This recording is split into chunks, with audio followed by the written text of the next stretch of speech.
wasiirka wasaaradda dib-u-dejinta Somaliland Injineer Cali Saciid Reegal iyo wasiir dowlaha wasaaradda waxbarashada Somaliland ayaa kormeer ku soo maray deegaamo ka tirsan gobolka Saraar isla markaasina ay saameyn ballaaran ku yeelatay abaarta baahsan ee guud ahaanba ka jirta gobolada bariga Jamhuuriyadda Somaliland waxayna wasiiradani kulan xog waran ah la yeesheen odayaasha iyo dadka deegaamada gobolka Saraar iyagoo sheegay in dadka deegaamadaasi inay halis ugu jiraan inay u dhintaan biyo la'aan marka aad tihiin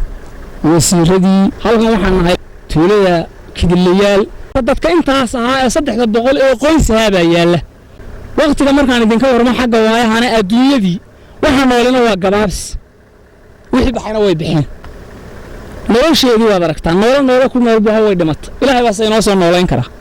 biyaha qaar shidaal ku soo baxo la keeno ama dawladaha keento ama hay'adaha keento ama hantiilaha keene oo shidaal ku soo baxo aan laga soo qaado mooyaane biyo kale ma jiraan haday biyuhu xariista galaayeen biyo caalama baa ilahayn xoolaha baqtiga dadka xiga hadaad iyo raashin la'aan iyo baahi iyo abaar waxaan ku aad ba ilaahay baa saaray inoo haysata ilaahay baa nasaari kara waxa weeye waa ogtihiin idinba abuweena waa laga ogyahay marka waxaan leenahay la ilaaha illallah muhammad rasuulullah waa ilaahay baa lagu baahi baxa baryadiisa laakiin waan u diin sheegay intee baanu waxaanu arag hadeer 2 dayrood iyo 2 maanu arag ugu dambeyntii waxay wasiiradu dhammaanba dadka ay abaartu taabatay u ballan qaadeen inay wixii karaankooda ah dhammaanba deegaamadaasi u qaban doonaan iyadoo ay ogtihiin dawladda awoodda ay leedahay iyo qaran la aqoonsaday inagoo aan ahayn haddana waxa weeyaan shacabkeedii iyo dadkeedii waxaan maanta idinku nimi inaanu dareenkeedin la wadaagno warkana idinka qaadno wixii ilaahay ina siiyana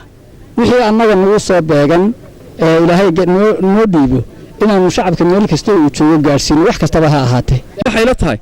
caruurtii halkaasay fadhiyaan oo dumarkii waaweynaa halkaasay fadhiyaan oo dumarkii dhexe halkaasay fadhiyaan oo odayaashii halkanay fadhiyaan oo dhalinyartii halkanay fadhiyaan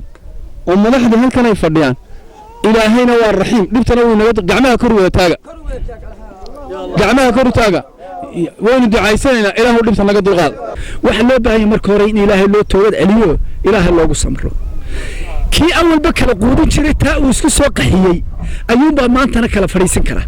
marka waxa weeyaan wixii laydin helo waa laydin keenaya haddii biyo laydin helo haddii raashin laydin helo laakiin waxaad ogaataa